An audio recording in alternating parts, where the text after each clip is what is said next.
Hello everyone, my name is Magicguy, and you may or may not know I am a fan of the manga/anime series JoJo's Bizarre Adventure.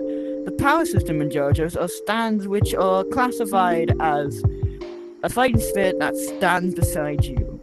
There are a total of 9 parts in JoJo's. 6 of these are manga and anime, and 3 of these are manga only. Now for this video, I am going to explain at least one stand per part, which we're not cutting the first 2 parts, because they don't have stands. They have a completely different power system known as Hamon. For the first stand, I decided to use. This was a hard pick. Of course, I could have gone the villain stand. I could have gone the main stand, but I decided to go with one of the main JoJo stand, which is a friend of the main JoJo. Zombie Apollinaire stands Silver Chariot, because this stand is pretty interesting in the scheme of things. Silver Chariot uses what's known as a rapier, but we don't. Well, it's just a fancy word for a sword. So we're gonna have to improvise. We're gonna put a picture of Silver Chariot on screen now. It literally just cuts things. Don't have to explain anymore. And there's this one time where it removes all its armor and it becomes super fast, where there's 6 or 7 stands. I swear to God that is an actual line from the show. Swear to God. Please believe.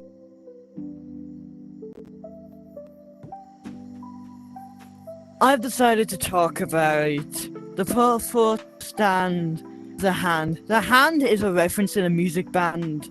The band, I guess. A hand's main ability is to anything its right palm touches, it will erase from existence or teleport it.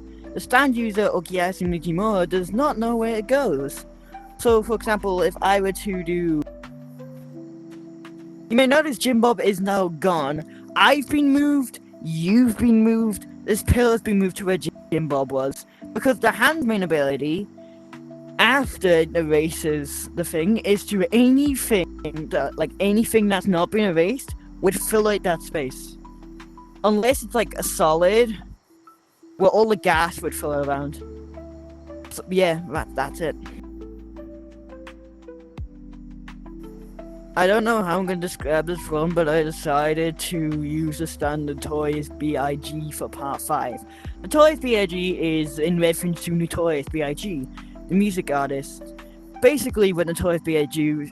does whenever the stand user dies, it will become alive. It's a post-mortem stand. It will be seen to chase the fastest thing. Of course, I can't show it happens because that would cause me to die, and I'm recording a video right now, and I can't down cam. I mean, come on, that's stupid.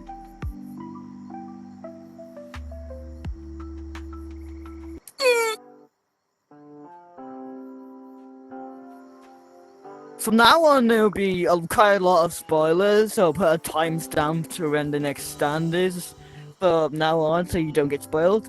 The next stand I'll be talking about is Sea Moon. Sea Moon's ability is really scary. Well, it's got 2 abilities. Ability 1 is to basically, anything it touches will turn inside out. So like if I were to touch this right now, like if Sea Moon were to touch this right now, it would turn inside out physically. It will cause monumental damage to anything biological and non-biological. You may look to that we're kind of falling the wrong way. The next ability of Sea Moon is to basically change what way gravity flows. So instead of pulling me down, it's pulling me that direction. Jim Bob's already fallen, and if I were to fall, that would not be good.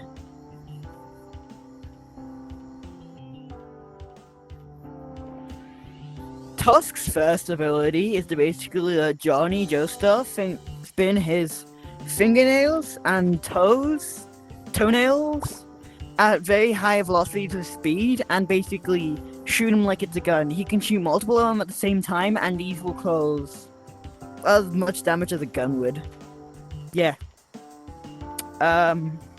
Okay, so using the golden rectangle, Johnny can unlock Tusk Act 2, which is basically an evolution of Tusk Act 1. Tusk Act 2 looks different, so I'm also going to put that on screen right now. Using the golden rectangle, Johnny Joestar can use Tusk Act 2 to basically shoot his nail bullets better, but he's limited to only one nail bullet at a time. They also take way longer to regrow, and oh yeah, if Johnny were to miss his target, a Tusk Act 2 would basically put like a little vortex-like thing which would pursue his target and basically do what a normal bullet hole would do. Yeah. The third ask of Tusk basically allows Johnny to shoot himself anywhere in his body, and it would suck his body into one of those vortexes I talked about Tusk Act 2, and basically he can reposition his body. Yeah, that's basically all Tusk Act 3's abilities. I don't know what else to talk about Tusk Act 3. Tusk Act 3 is very easy to explain. Now I'll be speaking about probably one of the scariest stands here, Tusk Act 4. Tusk Act 4 used cute and all, but it fully uses the power of the infinite rotation, which is basically near infinite spin. So for example, if I were to grab a drumstick, notice how this spins? Infinite rotation would basically do this spin forever, and it basically breaks physics. It can bypass a multi-dimensional barrier, it can move in stop time, and it can physically rip a soul apart.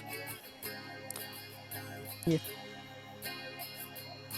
Oh yeah, Tusk Act 4 is basically an unstoppable force.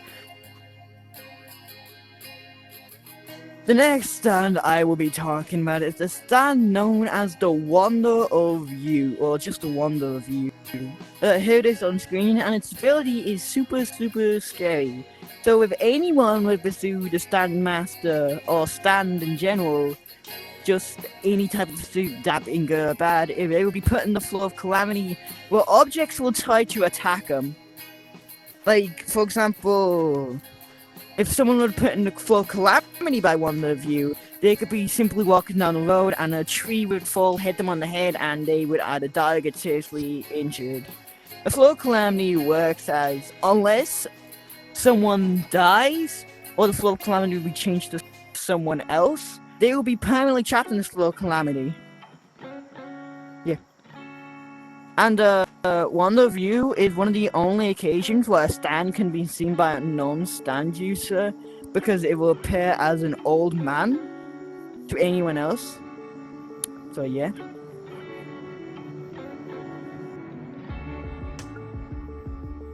I've just realized I forgot to tell you the stand music references. I'm not re-recording all of that. The final stand I'll be talking about is the stand of the main JoJo, JoJo's Part 9, November Rain. Now, November Rain basically works like it's...